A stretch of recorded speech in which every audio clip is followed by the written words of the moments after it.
एक लक्ष्य पे चलना, और लक्ष्य 2-3 हैं अगर नहीं सेम। जैसे भारत की क्या है, आज़ादी एक लक्ष्य है ना, उसके साथ दूसरा लक्ष्य क्या है, कुछ सुधार भी होते चलें साथ में, किसानों की दशा में सुधार करो, तो लक्ष्य तो और भी हो सकते हैं ना साथ में।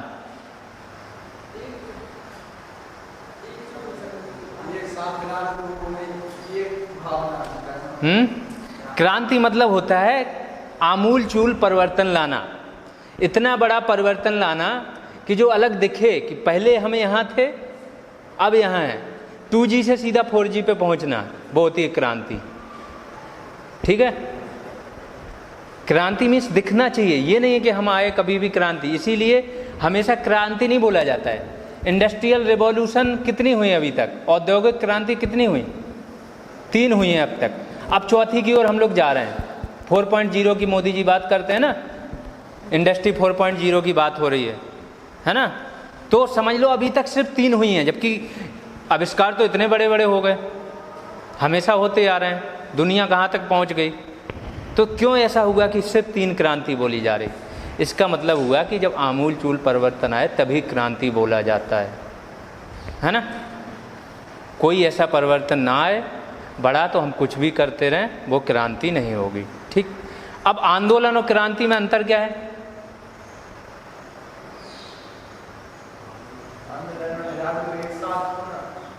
क्रांति में नहीं होते हैं हजारों लोग,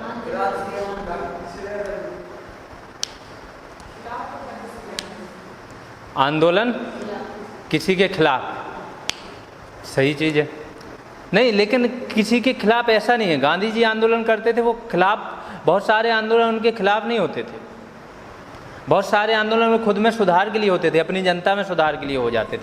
अनशन पे बैठ जाते थे तो किसके खिलाफ हुआ अनशन, बताओ? गांधी जी अनशन पे बैठे, वो किसके सुधार के लिए होता था। तो आंदोलन जरूरी नहीं है कि किसी के खिलाफ ही हो। आंदोलन होता था किसी एक लक्ष्य, कोई लक्ष्य हो जिसके लिए हम लोगों को संगठित करें, और तब तक ही वो आंदोलन चलेगा। फिर एक आंदोलन, लक्ष्य खत्म, आंदोलन खत्म। ठीक है, किसी लक्ष्य की प्राप्ति के लिए लोग संगठित होकर एकजुट प्रयास करें, वो हो गया आंदोलन। क्रांति क्या हुई, उसमें तो सिर्फ प्रयास किया, आंदोलन, अब पता चले आंदोलन सफल हुआ नहीं हुआ बात अलग है, बट क्रांति में क्या है, तुमको परिवर्तन लाना है, चाहे वो आंदोलन के माध्यम से लेके आओ, चाहे जिसके माध्यम से लेके आओ। जब आमूल चूल परिवर्तन आ जाए तभी भी उसको क्या बोला जाएगा, क्रांति बोली जाएगी। ठीक है, अब आ जाओ इस पे कि इनका उद्देश्य क्या होता था। ये विद्रोह कर रहे हैं जनजाति लोग, तो इनका क्या उद्देश्य होगा?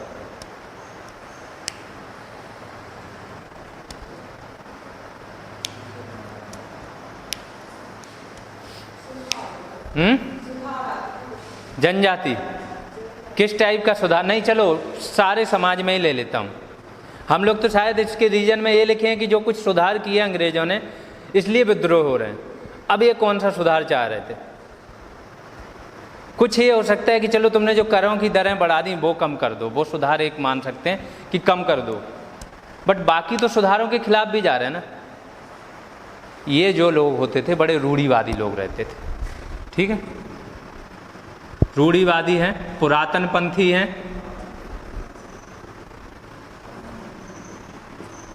ये क्या चाहते हैं?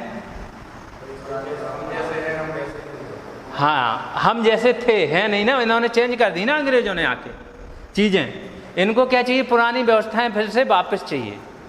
जो पुरानी व्यवस्थाएं हैं, परंपराएं हैं, वो फिर से वापस चाहिए थी। जैसे 1857 के भी उसमें हुआ था। 1857 का स्वतंत्रता संग्राम का जब मैं बताऊंगा कि इसका फेल होने का एक रीज़न ये भी था कि इनके पास कोई भविष्य का रोड मैप नहीं था। समझ में? कोई प्रोग्रेसिव मतलब प्रगतिशील कार्यक्रम नहीं था इनके पास। इसलिए क्या हुआ? ये असफल हुए, क्योंकि ये तो इनका मकसद बन गया था कि अंग्रेजों को बाहर निकालना है। उसके बाद क्या होगा इनको नहीं मालूम था। उसके बाद हम क्या करने वाले हैं, सब अपने अपने राज्य के लिए लड़ रहे थे। मीन्स वो कहीं ना कहीं फिर से पुरानी व्यवस्थाएं लाना चाह रहे थे। तभी तो उन्होंने बहादुर शाह जफर को बना दिया, तुम मुगल बादशाह फिर से बन जाओ, है ना। तो ये चीज़ का बड़ा महत्व होगा। ये लोग क्या चाह रहे हैं कि पुरानी हमारी परंपराएं फिर से आ जाएं। तो एक उद्देश्य करके हेडिंग डाल लो।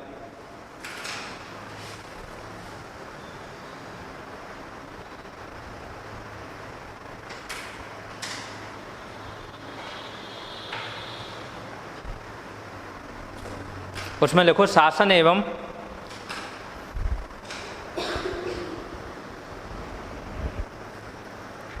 सामाजिक संबंधों की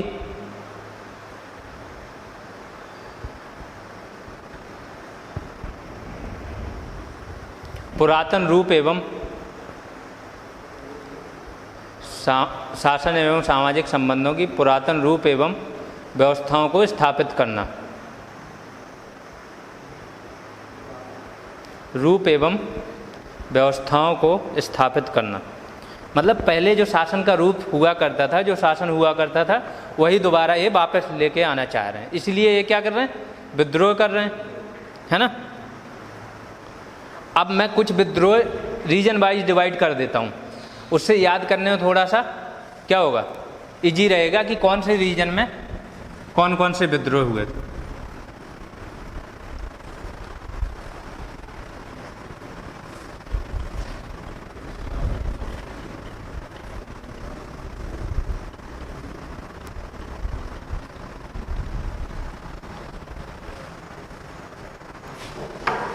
सबसे पहले तो पूर्व में लिख लेना। पूर्व में एक एरिया रहेगा, एक ऐसे कॉलम करके बना लेना, ठीक है। तो इसमें आ जाएंगे सन्यासी, फकीर, पागलपंथी,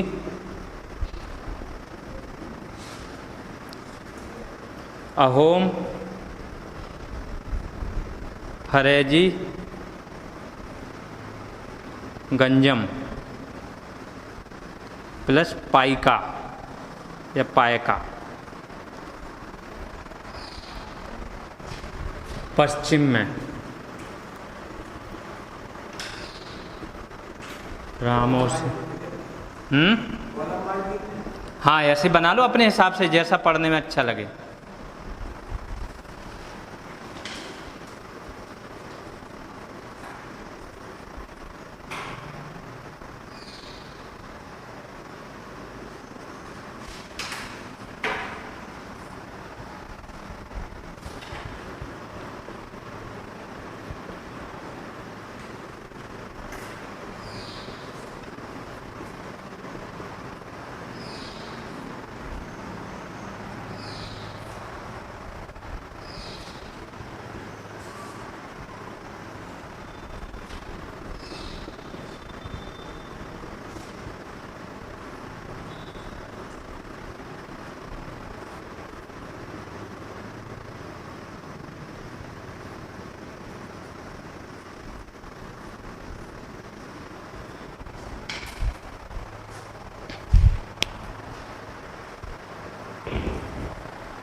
विद्रोहों के नाम है ये, जो विद्रोह हुए हैं। अब इसके अंदर क्या था वो मैं बताऊंगा।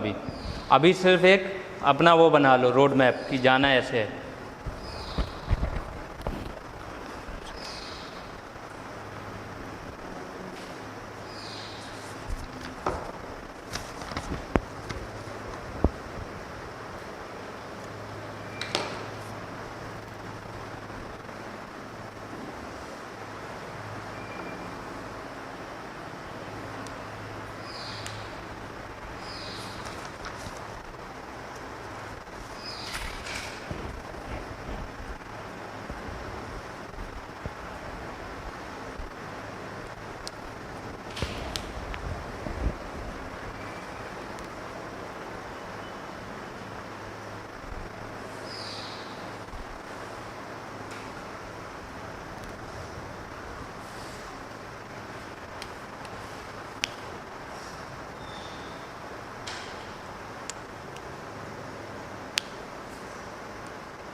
हो गया।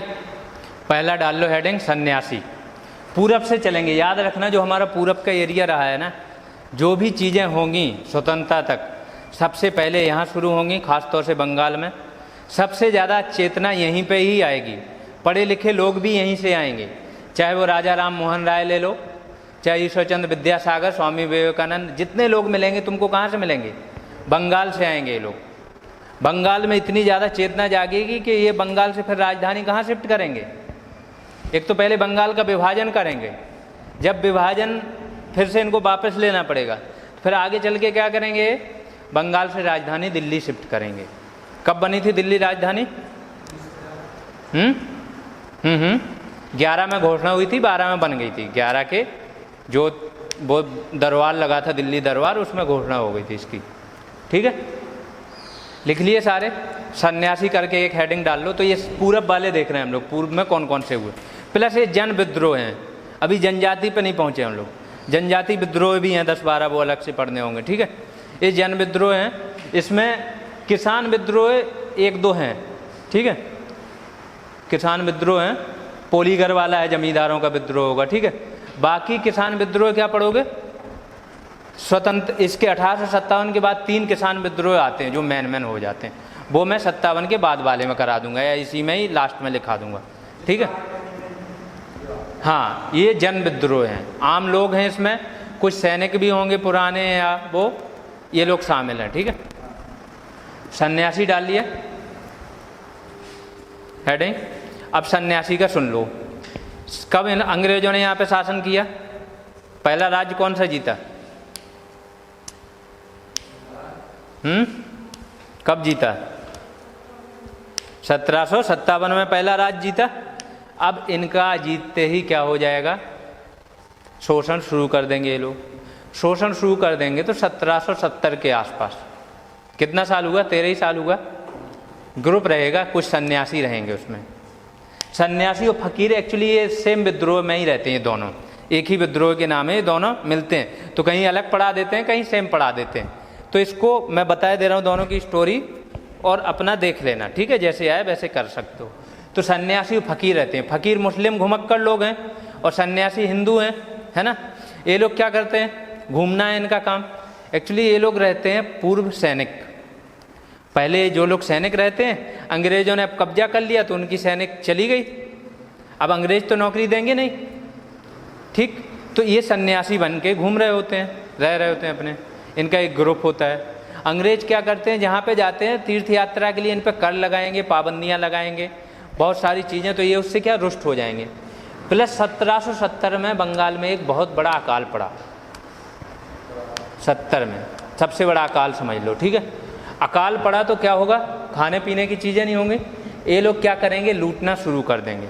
जमींदारों से ये लोग टैक्स वसूलने लगेंगे, उनसे बोलेंगे अब तुम लोग टैक्स दो, बहुत कमाया तुम लोगों ने।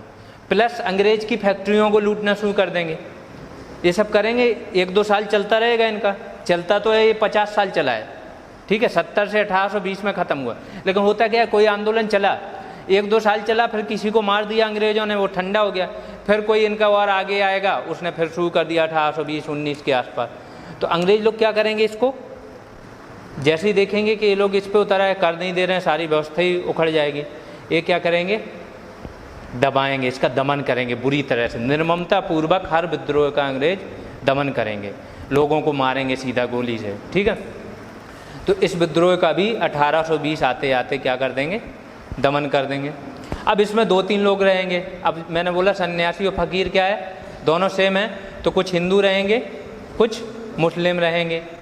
तो एक मजनून शाह रहते हैं, चिराग अली रहते हैं, और एक रहती देवी चौधरानी करके महिला रहती है, हिंदू महिला। तो हमको पहले से ही क्या साक्ष्य भी मिल रहे हैं कि महिलाएं भी विद्रोह में शामिल हो रही हैं। ठीक है, तो इसको लिख लो इसके अंदर। सन्यासी विद्रोह डालिए, टाइमलाइन डाल दो 1770 से 1820।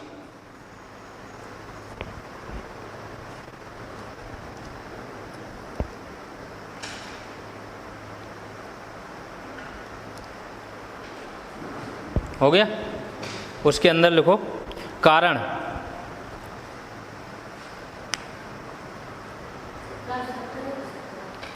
1770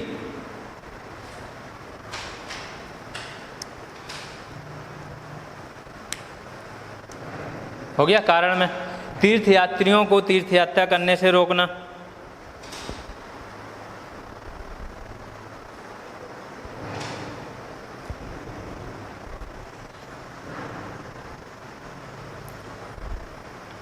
तथा करों का अधिरोपण।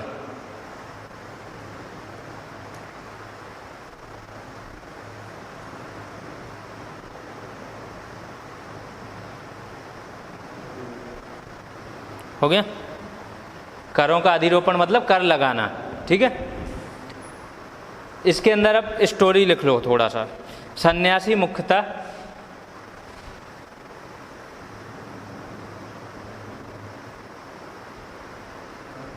सशस्त्र सन्यासी थे, मतलब उनके पास शस्त्र भी हैं,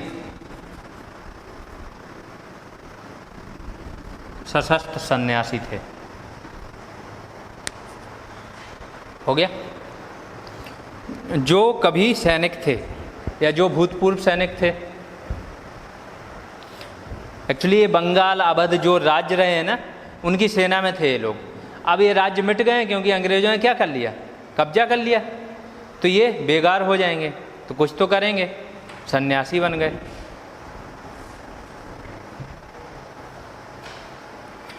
अगला उसमें मैं पॉइंट लिखो, 1770 के अकाल के बाद, 1770 के अकाल के बाद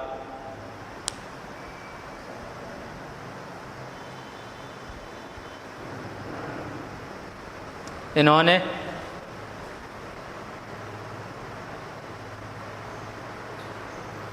धन वसूलना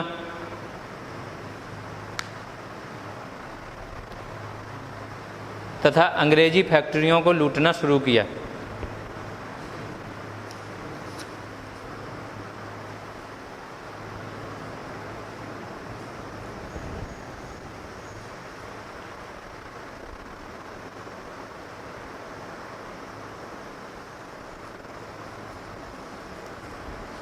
हो गया।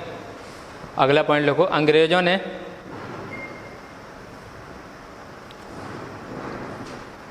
निर्ममता पूर्वक दमन किया।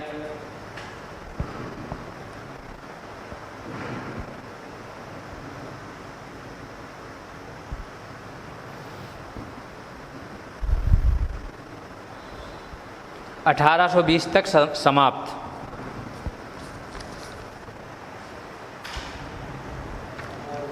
समाप्त पॉइंट वाइज लिखा करो, ठीक है। जो नई लाइन बोल रहे वो एक पॉइंट हो जाता है। 1820 तक क्या हो जाएगा, ये समाप्त हो जाएगा विद्रोह। और इसका जिक्र किया है किसने, बंकिम चंद्र चट्टोपाध्याय का नाम सुना किसी ने? नहीं सुना? क्या पढ़ रहे हो यार तुम लोग? हाँ, राष्ट्रगीत। बंकिम चंद्र चट्टोपाध्याय का नाम नहीं सुना? हाँ हाँ, उन्हीं का ही पूरा सही नाम चट्टोपाध्याय ही है, समझे। राष्ट्रगीत अपना लिखा है यार। वो कहाँ से लिया गया अपना राष्ट्रगीत? कहाँ से? राष्ट्रगीत अपना जो है वो बांग्लादेश का राष्ट्रगान है, वो अलग चीज़ है। बट हाँ नहीं, राष्ट्रगीत नहीं है ये। रविन्द्रनाथ टैगोर ने लिखा था अमार सोनार बांग्ला, वो है बांग्लादेश का राष्ट्रगीत। ये लिया गया है आनंद मठ से।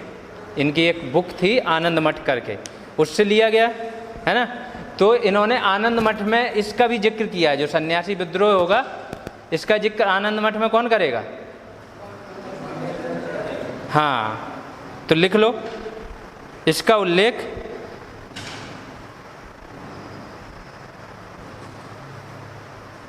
बंकिम चंद्र चटर्जी ने आनंद मठ में किया।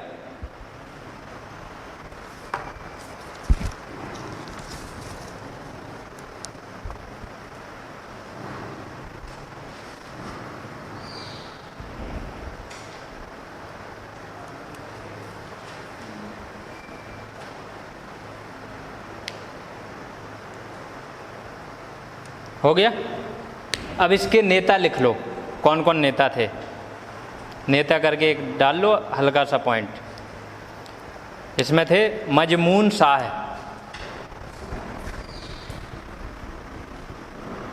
मजमून शाह, चिराग अली कौमा करके,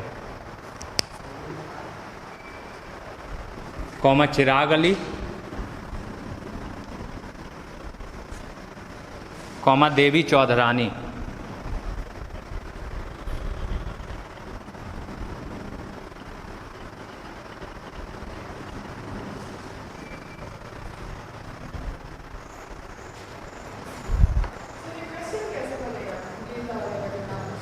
ये बहुत सारे क्वेश्चन इसमें से बन सकते हैं। ठीक है, पहला कब से कब तक हुआ, सन्यासी विद्रोह कब से कब तक हुआ।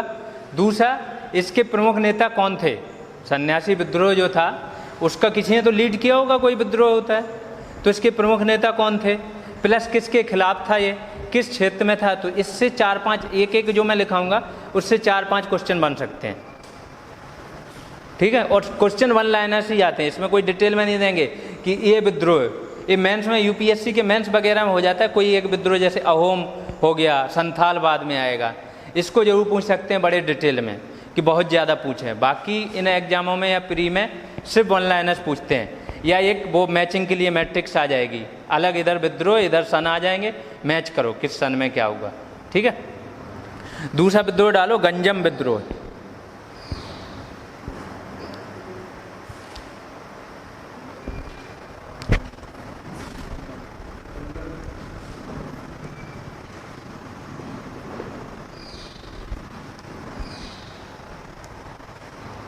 दो सन में हुआ, मतलब एक जो रहेगा मैन विद्रोही वो फिर आगे चल के उसका बेटा आगे बढ़ाएगा, तो इसके 2 सन हो जाएंगे।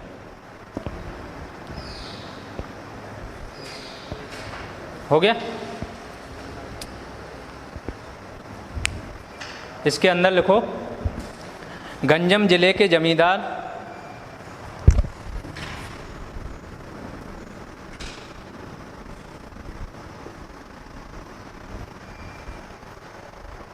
श्रीकर मंज ने,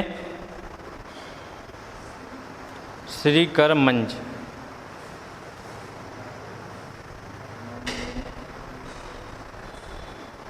1797 में 1797 में राजस्व देने से मना कर दिया, मीन्स कर देने से मना कर दिया इन्होंने।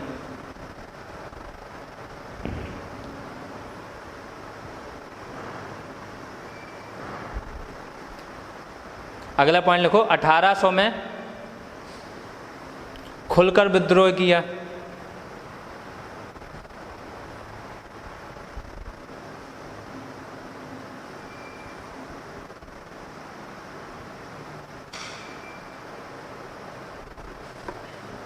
हो गया। 1837 में विद्रोह का दमन।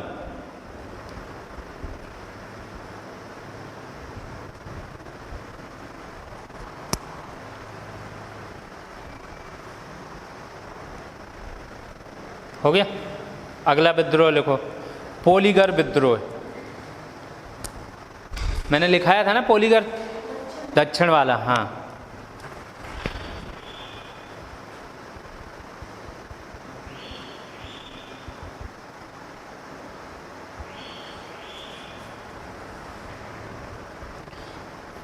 इसका सन लिख लो 1795 से 1805, 1795 से 1805, 10 साल चलेगा ये।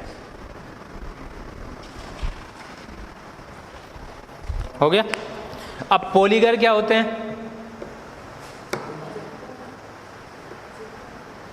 क्या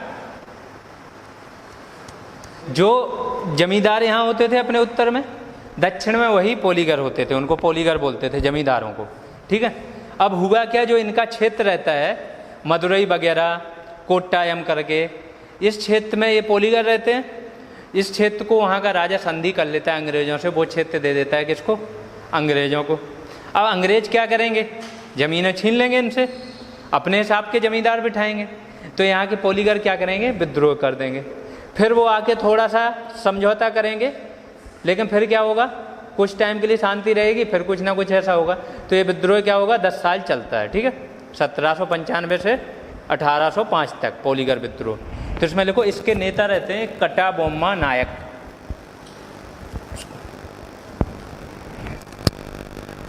कोटा बोम्मन।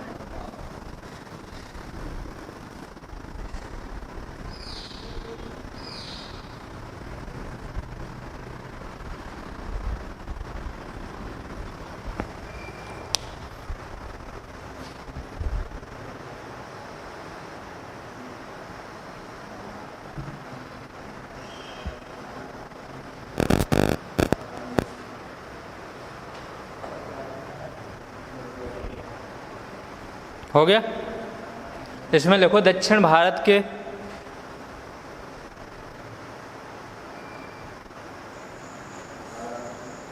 पोलीगरों ने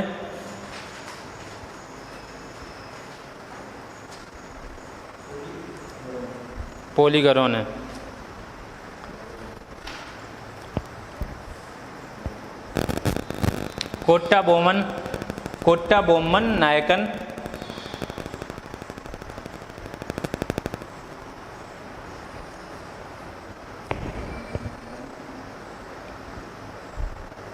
के नेतृत्व में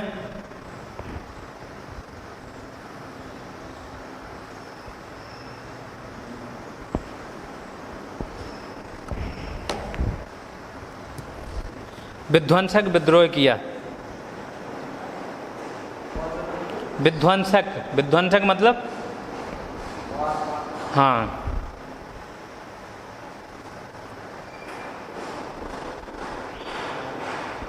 1805 में विद्रोह का दमन।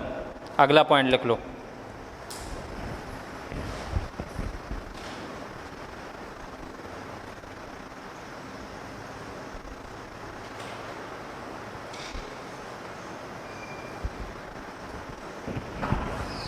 फिर अगला लिखो, हेडिंग डालो दीवान वेलु थम्पी।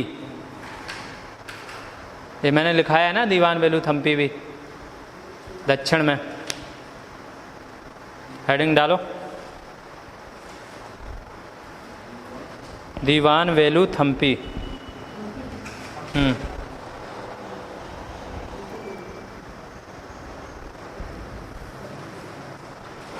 इसकी टाइमिंग लिख लो 1808 से 1809। हाँ, अलग अलग कर लिए हो क्या? मैंने इसलिए डैश भी लगाया था।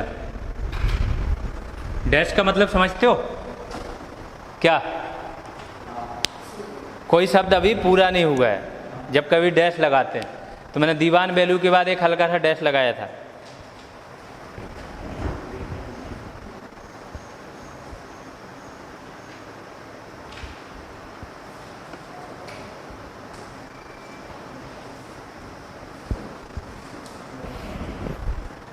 लिख लिया। अब इसमें क्या रहता है, दीवान वेलु थम्पी रहते हैं एक